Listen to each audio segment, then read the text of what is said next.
Teamwork needs a very important emotional intelligence skill, and that is contribution.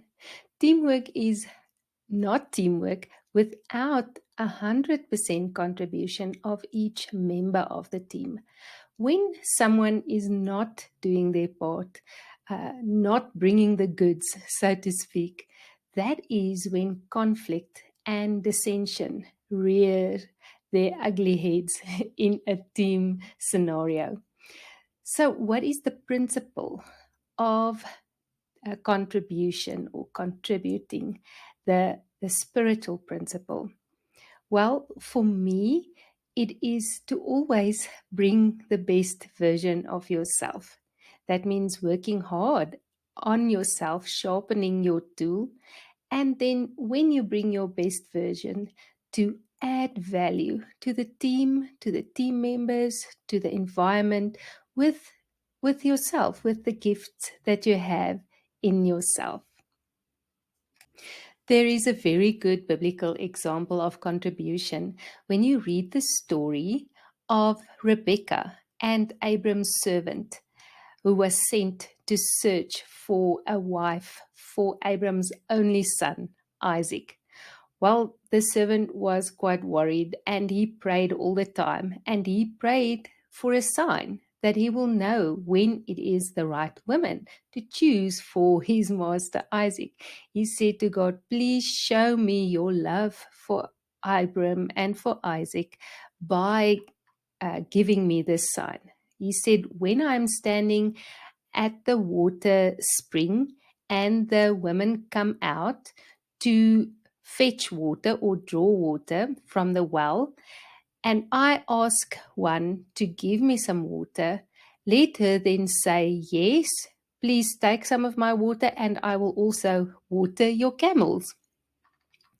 And that is exactly what happened. Rebecca came out, she saw him, and she felt compassion for him, and she wanted to help him, and she offered to water his camels as well. So the servant asked for someone who he thought could add value to Isaac and be a good life partner for him, someone who doesn't mind bringing her part, doing her part in a marriage situation, which we know is a teamwork situation, and who also someone who was willing to go the extra mile. And that was the principle on which she was chosen. Someone who will step up, but not only step up, do something more. You might wonder, so what does this have to do with contribution in a team setting?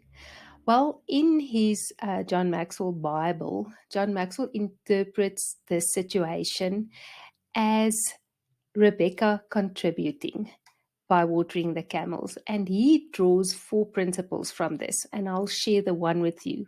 And the third Rebecca principle is extra blessings come from extra effort. Rebecca could have easily just taken the jug off her shoulder, offered it to the servant to drink, and then continued home. She would have done what was asked of her. But instead, she opted to go the extra mile. She opted for another couple of hours of hard labor, watering 10 camels. In his article, How Much Water Can a Camel Store in His Hump? Dr. Christopher Baird states that a camel can drink 200 liters of water in 3 minutes. There were 10 camels. That means 2,000 liters of water had to be drawn and given to the camels to drink. That was quite a lot of walking to and fro and quite a lot of hard labor, wasn't it? And her generous spirit led her to do this. And in her generosity, her extra blessing that came from this extra effort was that she married quite a wealthy husband. And we can see in the Bible that they were quite in love as well. So that was the extra blessing, really loving the one that was given to you. Sometimes we unconsciously choose not to go the extra mile, and it is important to become aware of what that obstacle might be. Is it hurt? Is it resentment? Or is it something totally different? Is it just with a certain person or in a certain context or with a certain team? And when you go the extra mile, what makes you do this? Think on the last time you did this and become aware of what made you do it, what motivated you to go the extra mile.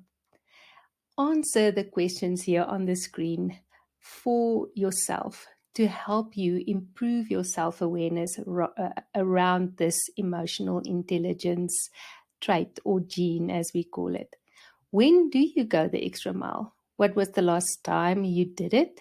And what's keeping you from going the extra mile for your team members?